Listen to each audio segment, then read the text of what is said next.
Those who are pious and righteous, they will continually be enjoying each and every blessing from Allah. Na'im is the plural of ni'mah, meaning every blessing. The blessing of health, the blessing of wealth, the blessing of iman, the blessing of family, the blessing of children. Every blessing in this world and the hereafter. Innal abrara lafi na'im. Wa innal fujjar, as for the evil people, lafi jahim, they will be in the fire of hell. Yaslawnaha yawmaddin, they will enter the fire of hell on the day of judgment. Notice here, ponder over this verse, my dear brothers and sisters. Notice that when Allah talks about the believers, He does not put a time condition. He says the pious will continually enjoy Allah's blessings. No time restraint. Then He says the disbelievers, the impious, they will enter the fire of hell on the day of judgment. Meaning that their ultimate punishment will be reserved for the hereafter. In this world they might enjoy some things of this life. But the believer, his enjoyment is not restrained or constrained to any time. His enjoyment will be eternal in this life and in the hereafter. Innal abrara lafi na'im. And yet another verse, Allah subhanahu wa ta'ala says, فَأَمَّا مَنْ أَعْطَى وَاتَّقَى وَصَدَّقَ بِالْحُسْنَى فَسَنُيَسِّرُهُ لِلْيُسْرَى. He who believes and gives of his money and does good, فَسَنُيَسِّرُهُ لِلْيُسْرَى, we will make things easy for him. We will make things easy for him. Meaning that no job will he take except that Allah will bless him in that job. No money will he earn except that Allah will give him all that he wants of that money. Barakah in that money. His marriage will be a success. His children will be a comfort to the eyes. His dunya and akhirah will be guaranteed. Everything will be made easy for him. As Allah Azza wa Jal says, he who gives and does good, everything will be made easy for him. وَأَمَّا مَنْ بَخِلَ وَاسْتَغْنَى وَكَذَّبَ بِالْحُسْنَى فَسَنُيَسِّرُهُ لِلْعُسْرَى. As for him who was miserly, who was stingy with his money, and he thought that he had no need to worship Allah. Istaghna over here means he had no need for religion. I don't have time to pray. He has no need to worship Allah Azza wa Jal, and he denies the hereafter. Then فَسَنُيَسِّرُهُ لِلْعُسْرَى, we will make everything difficult for him. Everything. He might have the biggest bank account, but in his heart he will be the poorest person. He might drive the largest car, live in the fanciest of mansions, but inside of him will be a living hell, a jahim inside of him. His money and wealth will only cause more grief rather than bring him comfort and blessings. Everything will be made difficult for him because he has disbelieved in Allah. He has refused to worship Allah Azza wa Jal. In yet another verse, and this is an important verse, because Allah Azza wa Jal directed it to Adam alayhi salam. When Adam was sent down to this earth, what did Allah tell our father Adam? What advice did He give him when Adam was being sent down? Allah Azza wa Jal says, فَمَنِ اتَّبَعَ هُدَايَ فَلَا يَضِلُّ وَلَا يَشْقَى. He who follows my guidance, anyone of any generation, any nation, any prophet, anyone who follows my guidance, each in his own time, فَمَنِ اتَّبَعَ هُدَايَ فَلَا يَضِلُّ وَلَا يَشْقَى. Then he will not go astray, nor will he taste shaqawa, which means grief and anguish. He will not taste real anguish. He will not taste pain. وَمَنْ أَعْرَضَ عَنْ ذِكْرِي فَإِنَّ لَهُ مَعِيشَةً ضَنْكًا. As for he who turns away from my remembrance, from my worship, he will live a miserable and wretched life. In this world, he will live a miserable life. وَنَحْشُرُهُ يَوْمَ الْقِيَامَةِ أَعْمَى. And on the day of judgment, we will resurrect him blind. He who turns away from my worship. Notice Allah does not say he who disbelieves in me. Because there are many who believe in Allah but refuse to worship Him. They are too busy to take time out of their schedules for the 5 prayer. They love their money too much to give it in zakah. Their schedule does not permit them to go for Hajj or Umrah. The fast of Ramadan is found too difficult for them. He who turns away from remembering me will live a miserable and wretched life.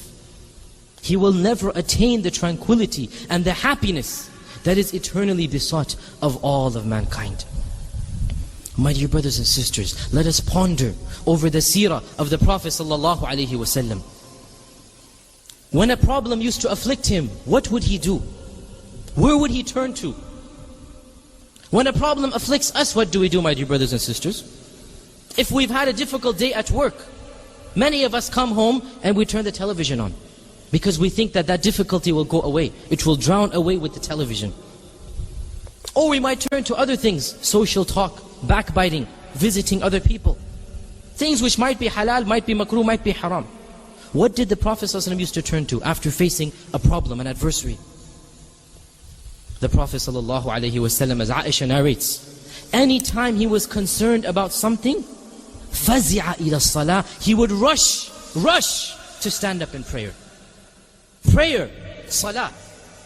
And that is why he would say, أَرِحْنَا بِهَا يَا Bilal, O Bilal, hurry up, we want to taste the comfort of the prayer. أَرِحْنَا بِهَا, we want to taste the sweetness of the prayer. Why are you delaying? Say the iqamah. As the Prophet ﷺ said, جُعِلَتْ قُرَّةُ عَيْنِي فِي الصَّلَاةِ, verily, the sweetness of my eyes, the comfort of this world, to me, has been made in the prayer. This is how I attain the tranquility that I need. Contrast this to us and our lives. Where do we turn to? What do we try to use to get rid of that evil or that problem that we have? Do we turn to Allah? Do we turn to salah, pray, give zakah, fast, make dua? Or do we turn to this dunya? Notice the contrast between us and the Prophet ﷺ. The prayer has been made the sweetness of my eye. This is what would give him comfort. This is what would grant him solace. This is how he would obtain his tranquility. Stand up in prayer. Al-Hasan al-Basri, a very famous student of the companion, he said, seek happiness in one of three things. In one of three things. Seek happiness in the recitation of the Qur'an, and in dhikr of Allah Azza wa Jal, and in the salah, in the prayer. If you wish to seek happiness, these are the three places you will find them in. And then he said, if you do not find happiness in these three matters, then know that the door to happiness has been shut for you. You will not find it anywhere else. The door to happiness has been closed. There is no other way to obtain the tranquility that you desire except through the worship of Allah Azza wa Jal.